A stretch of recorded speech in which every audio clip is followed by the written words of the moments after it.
Bueno, ahí lo vieron ustedes, el riesgo de estafas a los que están expuestos los adultos mayores. Aprender a notar indicios que a menudo no se denuncian, estas cosas. El abuso financiero hacia un adulto mayor puede ser de muchísimas formas. Y hoy vamos a hablar sobre este tema tan importante. Les dejamos a ustedes también la disposición de nuestras redes sociales. Ya lo decía Ale, también nuestra línea telefónica 2559-3333 para que lo hagan aquí, sus preguntas y todas esas dudas, porque como hijos, ya cuando vemos a nuestros padres que hacen algunas diligencias, ahí los estamos sentenciando, no vayas a pagar eso más de la cuenta, no te vayas a dejar que hagan tal cosa, pero a la hora de las horas son personas más vulnerables y fácilmente pueden ser estafadas. Está con nosotros el licenciado Julio Segueda, abogado y notario. ¿Cómo está, Lic? Bienvenido. ¿Qué tal? Muchas gracias, ¿Qué gracias, tal? excelente. Disfrutando un poco de la compañía, el clima y el tema, que también está interesante. Y esta conversación que vamos a tener, licenciado, y hacíamos la invitación a nuestras amigas y amigos a que nos llamen para empezar con este tema tan importante cuando los adultos mayores caen en este riesgo de ser estafados.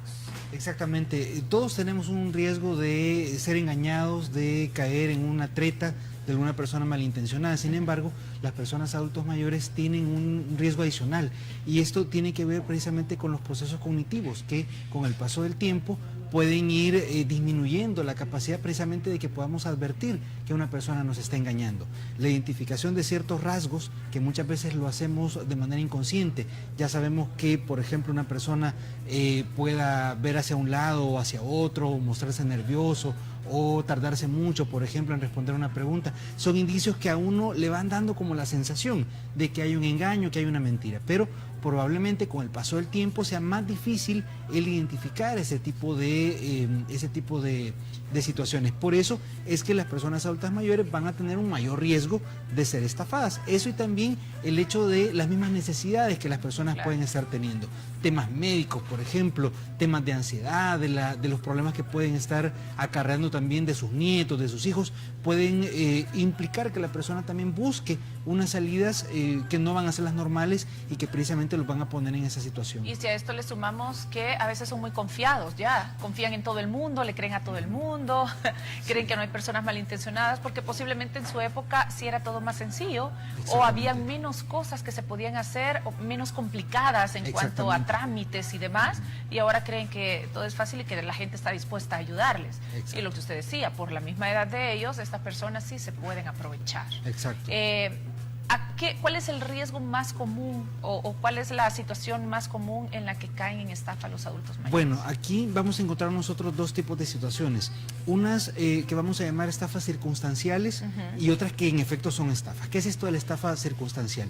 Eso es una persona que, por ejemplo, se dedica a la televentas de una empresa legalmente constituida y funciona normalmente, pero que de repente al encontrarse frente a un adulto mayor, a una persona ya de edad, dice, no, aquí voy a aprovechar para sacar todas mis metas.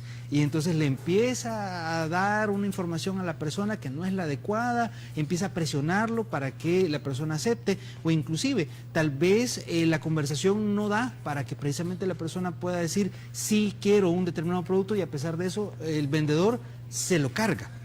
Hace la transacción, realiza como que si la persona hubiera aceptado y hace precisamente que la persona pueda tener un daño en su economía, ¿verdad? Por habérsele activado una cantidad de productos que tal vez la persona no conocía, no sabía si realmente los necesitaba o definitivamente no los quería. Pero el vendedor, con el afán de llegar a su venta, de aprovechar que está frente a un adulto mayor, dice, aquí voy a hacer de las mías, ¿verdad? Esa va a ser una estafa circunstancial. Y por otro lado vamos a tener, ahí sí, situaciones en donde una persona ya con una mala intención diseña una serie de estrategias, diseña una serie de productos que realmente no van a resolver ningún tipo de necesidad, sino que van a aprovecharse, ¿verdad?, del estado mental o precisamente del estado precario, de la necesidad que pueda tener el adulto mayor. Y ahí vamos a ver una gran cantidad de situaciones. Van a darse muchísimo en el tema de seguros, ¿verdad? Personas que por la misma edad ya no son aptas, ya no son asegurables, y a pesar de eso, viene una persona y le dice, mire, yo le vendo un seguro de vida, de hecho, por ejemplo. hay compañías, licenciado, disculpa que me interrumpa, hay que dicen que hasta cierta edad se puede adquirir el seguro. Sí. Aparte de todo lo que usted ha mencionado, tenemos una lista que la vamos a poner en pantalla en donde nos gustaría que vaya tocando los puntos más importantes acerca de estos canales, se podría decir, o formas en donde se pueden estafar a las personas mayores. La primera inversión es demasiado buena para ser cierta. Sí, exactamente. Ahí hay una regla. Cuando un negocio es demasiado bueno para ser cierto, lo más probable es que no sea cierto. Hay de repente personas que le van a ofrecer un rendimiento muy alto a una persona, que le van a decir, mire, deme una cantidad de dinero y yo en cuestión de 1 o 2 meses le duplico la cantidad de dinero que usted me está entregando. Eso puede ser un negocio bastante riesgoso, tanto que puede caer en una estafa. O que, por ejemplo, le dicen, no, mire, este dinero nosotros lo vamos a ocupar para comprar una cantidad de divisa extranjera, por ejemplo, de otra moneda, la vamos a negociar y con eso es que le vamos a dar a usted su ganancia. O vamos a comprar criptomonedas, por ejemplo, bitcoins, o una gran cantidad de otras situaciones que, como bien lo mencionaba, están surgiendo con el avance de la tecnología, pero que no estamos tan empapados de cómo funciona. Entonces pueden estarse aprovechando unas situaciones de inversión que parecen ser muy buenas, pero que a la larga no tienen un respaldo, no están autorizadas por las entidades financieras, no están autorizadas por la superintendencia, por ejemplo, y que al final lo que va a suceder es que la persona puede perder su dinero de una manera muy fácil. De este gráfico, licenciado, lo vamos a poner otra vez en pantalla para que nuestros amigos tomen nota. Vamos a leerlos todos y usted se detiene en el que cree más importante. Por ejemplo, agentes falsos, personas que llaman a la víctima para conseguir información. Esta que me cuesta creerlo, pero sí sucede. Nietos que estafan a los abuelos. Jamás ellos se van a imaginar que un nieto le va a pedir una firma para poder estafarlos. Fraude en seguros médicos, lo que usted decía. Ansiedad, recibir llamadas amenazando a un familiar si no se paga. Que son presa fácil de estafadores, los viudos y las viudas también. Se les informa que sus cónyuges tienen deudas y después de fallecido están pidiéndoles el dinero. Y enamorados falsos. Bien duro realmente todas estas situaciones. Se han visto muchos casos en donde la misma familia utiliza, por ejemplo, datos de sus abuelos, tarjetas de crédito, números de seguridad, y cuando se revisan las cámaras, por ejemplo, de los cajeros automáticos, de otras situaciones, se da cuenta que precisamente son la misma familia la que ha caído en esto. Realmente es un tema bien duro. O lo que mencionaban sobre esos seguros médicos que pudieran estar surgiendo, que realmente no van a darle una cobertura que realmente la persona necesita. O matrimonios falsos. Enamorado falso me llama la atención, porque aquí vemos, yo creo que todos hemos conocido hijos de personas adultas mayores que tal vez ya están viudos o separados y dicen, no, pero es que mi papá sí tiene derecho a rehacer su vida, pero no con esa mujer o no con ese hombre.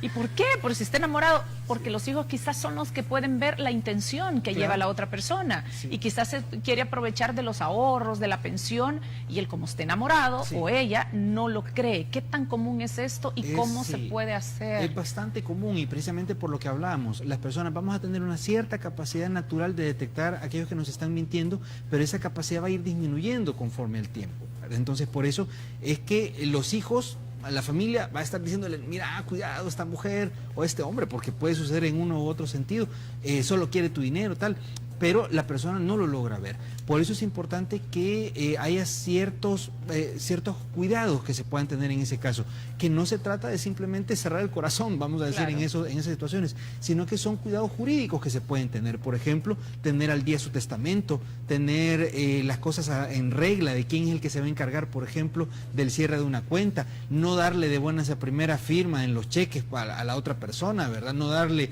una tarjeta de crédito adicional. Ese tipo de situaciones pueden generarle un riesgo a la persona, ¿verdad? Si va a darle algún obsequio económico, bueno, pues está bien, pero eso tiene que ser dentro, digamos, de un contexto, dentro de una seguridad que no vaya a provocar también que la persona quede sin ninguna protección en el futuro. Otra forma también que es importante destacar es el online phishing, porque ahora los adultos mayores están expuestos a tener acceso a internet, a Facebook. Unos dicen, no, yo no me meto con eso, pero hay otros que hasta se vuelve su día a día, pasan metidos horas y horas. Hace poco estaba una capacitación en redes sociales acerca del online phishing.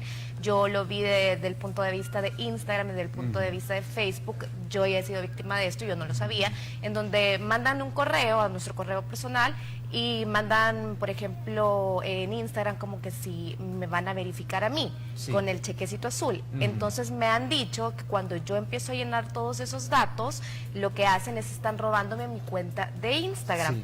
Y creo que puede pasar lo mismo con los adultos Claro. mayores, pero en el sentido de hacer que metan sus documentos personales, Por tarjetas de ejemplo, crédito sí, o número de venderles seguro cosas social. con los correos. ¿Cómo Sí. funciona el online phishing? Bueno, precisamente aquí lo que se hace referencia es al pescar, ¿verdad? Al phishing, como pescar personas que puedan estar vulnerables, sin mucha seguridad. Y justamente se utilizan técnicas que hacen parecer que se están haciendo transacciones normales o transacciones que son legítimas. Disfrazar una cuenta, por ejemplo, una página que parece ser la página del banco, pero que una letrita le cambia, o por ejemplo una cuenta en una red social. Y pasa mucho ahora por la evolución también de la tecnología. Las personas adultas mayores en algún momento, tal vez por utilizar un teclado y la computadora, tenían cierta resistencia, pero ahora que hay tantos dispositivos táctiles y que es muy sencillo su uso, más adultos mayores están utilizando esta tecnología, y eso precisamente provoca que estén en un gran riesgo de la pérdida o el robo de sus datos personales y crediticios. Tarjeta de crédito, números de identidad, números de cuentas pueden ser capturados, digamos, a través de estas técnicas. Y otra que es muy común también es, por ejemplo, las cadenas de correos. Se da mucho, y sobre todo en personas adultas mayores, que dicen, no, voy a reenviar esta imagen de este santo patrono de X cosa, o por ejemplo del niño que está enfermo, o por ejemplo una cadena para hacer una oración de tal situación. Y muchas veces estas cadenas de correo electrónico o estos envíos masivos de información lo único que hacen es ir capturando correos electrónicos, que luego sirven también para ejercicios de telemercadeo, sirven para una gran cantidad de cosas, muchas veces no legítimas, y que ponen en riesgo tanto a la persona que le envía como a los que lo reciben. Tenemos otro gráfico que lo vamos a ver a continuación, y volviendo al de los enamorados, que muchos hijos también existe lo contrario, que pueden estar en contra de que su papá se enamoren porque quieren para ellos también lo que su papá quiere y no que venga alguien más a tomarlo. Estafas de hipotecas inversas, reparaciones innecesarias. Tú lo decías, online phishing, las reparaciones de casa, por ejemplo, de vehículos. Sí. Y aquí quizás usted nos dice si nos detenemos, porque en el día a día quizás las personas que nos están viendo ya son personas que están en su casa, que de repente llaman a un fontanero o llaman a alguien que les repare algo en la casa y les cobra más de la cuenta, o les dice yo le voy a ir a comprar el repuesto y no le lleva factura porque ahí no me dieron. ¿Eso se puede denunciar? ¿Y de qué manera si yo no tengo un comprobante? Bueno, la denuncia no necesariamente va a requerir un documento, digamos, en este tipo de situaciones, sino que va a ser simplemente el dicho de la persona que pueda ser víctima y algún otro testigo. Y sucede mucho cuando se llevan personas extrañas a trabajar a los hogares, no solo que le digan información incorrecta sobre los gastos que están haciendo de los insumos de trabajo, sino que además sea la oportunidad para que esas terceras personas puedan ver cuál es el ritmo de vida del adulto mayor, a qué hora sale, cuánto tiempo pasa solo, ¿verdad? Y qué tipo de cosas tiene dentro de la vivienda. Y puede ser que comiencen desde la sustracción de cosas pequeñas y hacer más largo el trabajo, precisamente para tener más oportunidad de identificar cuáles pueden ser los puntos que puede aprovecharse esta persona de malas intenciones, ¿verdad? Y por eso es que precisamente si hay una persona trabajando, nunca debe dejársele sola, ¿verdad? Y el adulto mayor también debe, en la medida de lo posible, estar acompañada de personas de su confianza, de su familia, de personas que también pueden estarle haciendo un cuidado. Ese tema de la hipoteca inversa hay que tenerle mucho cuidado, pero también vamos a tener aquí la ventaja, entre comillas, que no es una manera típica de funcionar, digamos, de nuestra banca en el caso de El Salvador. Funciona de tal manera que las hipotecas van a tener un valor en un momento determinado, pero por el paso del tiempo el interés puede revertirse o puede hacerse menor. Entonces pueden venderse a terceras personas los derechos sobre esa hipoteca, y eso hace que se obtenga una ganancia. Entonces a una persona le pueden decir, mira, hipoteca tu casa para que obtengas una cantidad de dinero, en 2 o 3 años vamos a hacer un trámite para que ese interés sea menor, y entonces vas a terminar pagando menos por esa hipoteca. Pero precisamente esa no es la manera de operar de la banca en El Salvador. Entonces, al contrario, los créditos hipotecarios en nuestro país van a tender a un aumento en la tasa de interés y no necesariamente a una reducción. Entonces, de nuevo, caer en ese juego de buscar una ganancia injustificada de un negocio de inversión que parece ser muy bonito, que parece ser muy lucrativo, puede a la postre, a la larga, significar realmente una pérdida de dinero. ¿Qué pueden hacer los adultos mayores ya frente a una estafa? Es decir, ya los estafaron, ya pasaron esta situación. ¿será que pierden todo o pueden tomar alguna alternativa? Depende de qué tan rápido se actúe en este tipo de situaciones. Mientras más tiempo se deje pasar entre la situación y una denuncia, va disminuyendo la probabilidad de recuperar, por ejemplo, cosas, bienes, dinero, cualquier tipo de cosa que se haya perdido.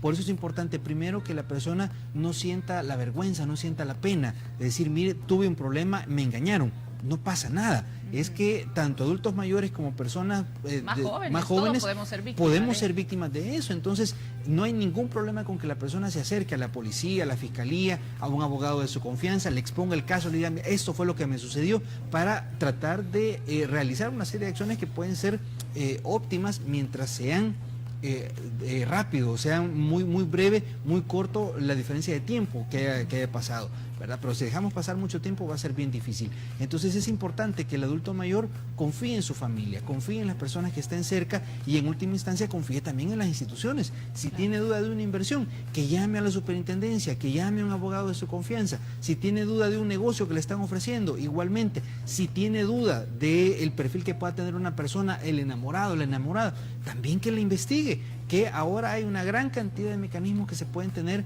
para buscar el perfil que la persona pueda tener y ver si realmente ha tenido 2, 3 personas adultas mayores ya en su pasado y simplemente ha ido una tras otra solo para obtener el dinero, o realmente puede ser una persona que tiene realmente los sentimientos. Así es decir, hay que hacer esa verificación, hay que acercarse a las personas de confianza, a las instituciones y a personas que puedan darle asesoría. Vamos a seguir viendo la lista de casos donde podrían ser estafados los adultos mayores. Ya lo decía Ale también, lo que usted explicaba, online phishing, robar información confidencial, prevención de fraude. Estafadores llaman desde un departamento de prevención de fraude bancaria y solicitan información como el código de seguridad de una tarjeta de crédito, por ejemplo, o la fecha de expiración. Eso es bien común, en donde se hacen pasar por agentes de un banco, de un establecimiento, y le dan algunos datos a la persona con tal que la persona crea que efectivamente es del establecimiento, y le dicen, mire, lo que pasa es que estamos actualizando datos de nuestros clientes, entonces por favor regáleme su dirección, regáleme su número de teléfono. Y eso es bien frecuente que lo hagan, es ya sumamente sea frecuente. de bancos, Entonces, o cosas así. ahí, ¿qué es lo que uno debe hacer? Mire, decirle, momento, no le voy a dar información de una sola vez, sino que deme su nombre, deme su número de teléfono, yo voy a llamar al banco para ver si realmente usted trabaja ahí. Exacto. Y si realmente es que están en esa campaña de actualización de datos. Ok, tenemos ya la primera llamada. Licenciado, le vamos a dar la bienvenida a Dora. ¿Cómo está, Dora? Buenas tardes. Buenas tardes. ¿Qué tal? Desde Sacamil nos llama. Hola, buenas tardes. Buenas tardes, Dora. Hola, Dora. Buenas tardes. Quiero hacer un comentario para alertar a los hijos de personas mayores. Sí.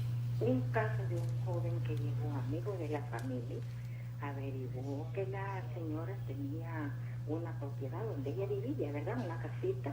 Le fue a intimidar, a decirle con bonito modo de que fueran a sacar dinero para hipotecar la casa, pero que le iba a dar una parte a ella y una parte le iba a dar a él, pero eso no se lo iba a cobrar él, sino que solamente que pusiera su firma a ella. Resulta que se fueron, la señora calladita la boca, no le dijo a sus nietos, porque con nietos vivía. Y mire, hasta después descubren que habían hecho un gran préstamo y el hombre no quiso pagar y le dejó la deuda, hipotecada la casa. Entonces, el cuidado con los mayores es con lo que acaba de decir el licenciado, que tienen que estar respaldados por un familiar en su casita, porque pueden ocurrir esas cosas. Mire, esa señora se escapó a volver loca cuando se enteró que el hombre no le iba a pagar. O sea que le dio un poquito de dinero para engañarla, para hacer que cayera en la trampa de que fuera a hacer el préstamo. Entonces, ellos pueden ser presas de una persona muy astuta en ese sentido. Solamente lo doy este caso para que vean los casos que se están dando con las personas adultas. Qué bueno que lo haya comentado, Dora. Muchas gracias por su llamada. Muchas gracias. Saludos, por estar Dora. pendiente. Realmente es caer. duro este tipo de situaciones. Nosotros estamos viendo un caso desde hace un par de meses en donde un hijo precisamente engaña a la mamá para que le haga la compraventa de la casa donde vive, ¿verdad? Entonces, luego que la persona ya era dueña de la vivienda, deja guardada la escritura y espera que fallezca la señora, y los otros hijos que vivían en esa casa, él les dice, miren, yo soy dueño de esta casa, se me salen. con los hermanos, con los propios hermanos.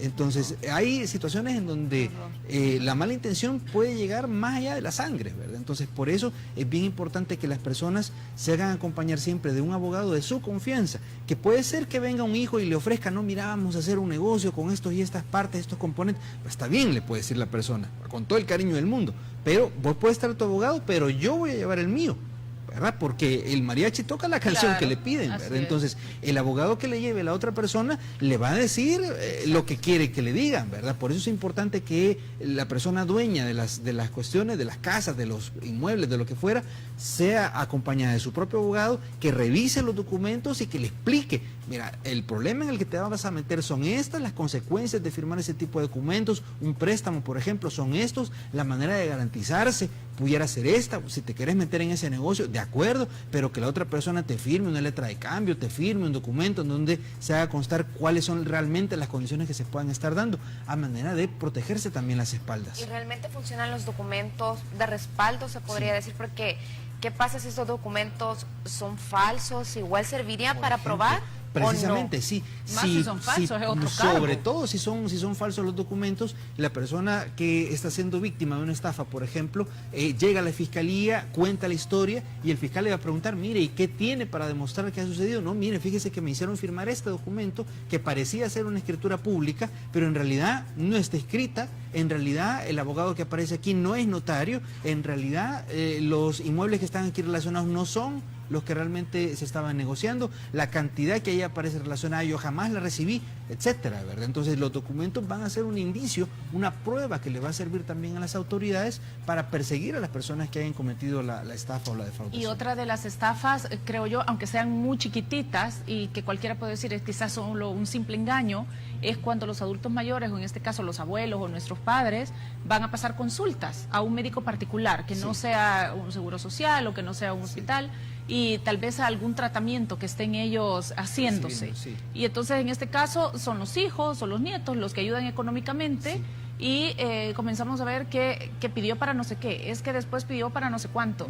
Esa podría ser una pequeña estafa de aprovechar de si le están pagando, pues de todos modos el que viene aquí es solo el paciente.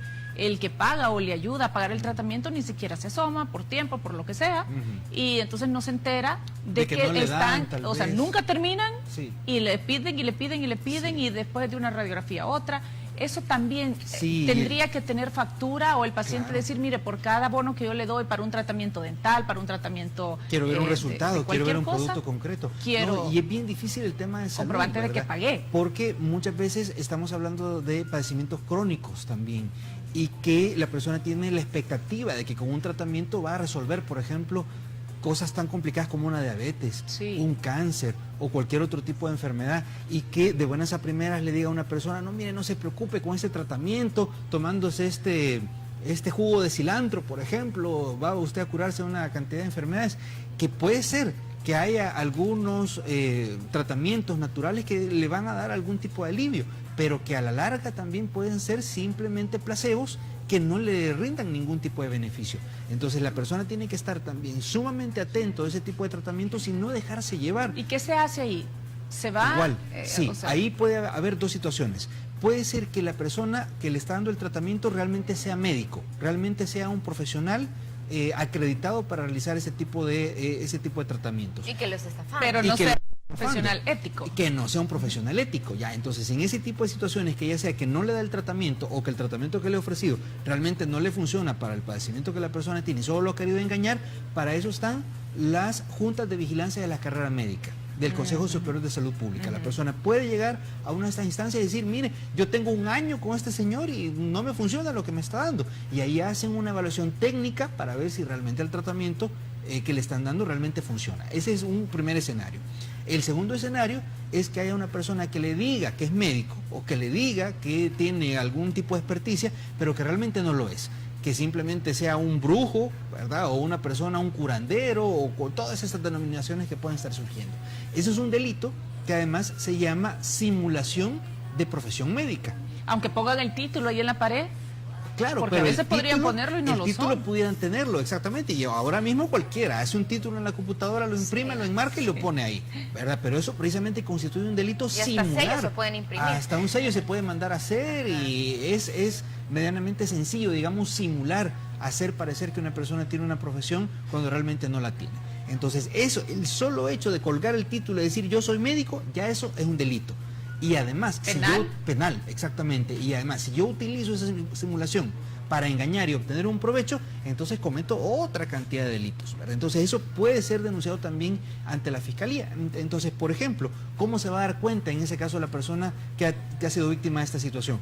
Va al consejo, dice, mire, yo recibí este tratamiento de este médico, quiero venir a denunciarlo, el consejo va a revisar en su lista, decir, no, esta persona no está acreditada, deme por favor eso, en un documento, le dan una certificación de que precisamente esa persona no es doctor, no es médico. Porque aquí me voy a detener, Sí. porque si ha sacado la carrera, se graduó, pero no se registró en la Junta de Vigilancia, Entonces, no puede está ejercer. acreditado, no está acreditado para ejercer.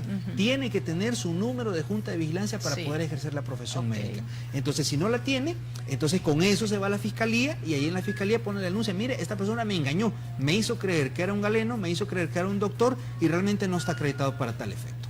Por lo tanto, todo lo demás también incurre en una estafa. Y cuando está un estafador que va, en este caso, a nivel nacional, de departamento en departamento, se va moviendo para Sí, que eso no lo es encuentren. sumamente Creo que eso difícil, eso sí. es común y Sí. es difícil de ubicar. De ubicar. ¿Qué Pero procedimiento se hace? por eso siempre es importante denunciar, porque eso empieza a generar alertas. Y la policía ahora mismo cuenta ya con una red que le permite tener información en tiempo real y en línea de todas las situaciones. Entonces puede ser que usted esté denunciando en un momento aquí en San Salvador, pero que haya otras víctimas en Santa Ana o que haya unas posibles víctimas futuras también en otro departamento. Entonces esa denuncia permite ir construyendo esa alerta que puede servir para que otras personas no caigan en el engaño, Sí. pero también para ayudar a capturar a la persona que se sigue moviendo y que sigue estafando a otras personas. ¿Algún consejo que quiera dar para que las personas, los adultos mayores, no caigan en estafas? Bueno, aquí es importante primero fortalecer los lazos familiares, ¿verdad? Ya la televidente lo decía, es importante que las personas